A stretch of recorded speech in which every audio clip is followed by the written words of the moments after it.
A recovery support specialist is different from a therapist in the sense that with the therapist, obviously, you have specific training. You go to college and then graduate school and get a degree in, whatever type of counseling that you want to get a degree in.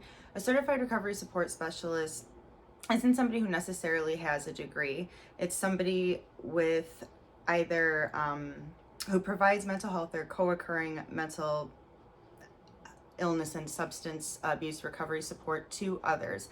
A recovery support specialist is somebody with lived experience with mental illness or substance use, and so it's somebody who uses their own personal journey as a means of hope and inspiring and empowering others and helping others to get on their recovery journey and provide the support that they need.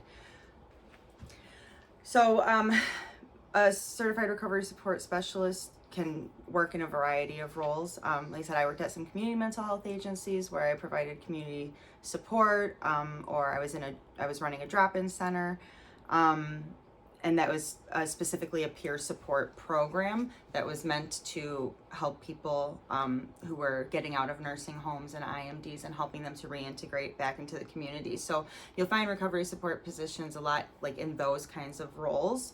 What I do, because I am also an LCPC, so I combine my CRSS with my LCPC and kind of integrate it into my practice.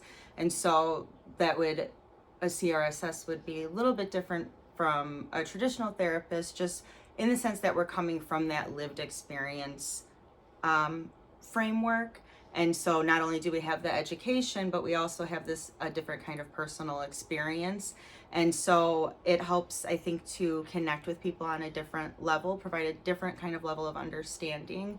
And I combined my CRSS, with my therapy in the sense that I develop hope for recovery, and I help people to increase the problem solving skills and develop those natural supports and participate fully in the community, much like I would as a CRSS. The only difference is I'm doing it from the setting as a therapist, so I can't be out in the community as much as other recovery support specialists might be. Oftentimes they will, accompany you, to DHS, like Department of Human Services, or to the AA meetings or doctor's appointments and things like that. Obviously, as a therapist, I wouldn't be accompanying you, but I can still help you to build those supports and learn how to access and utilize them.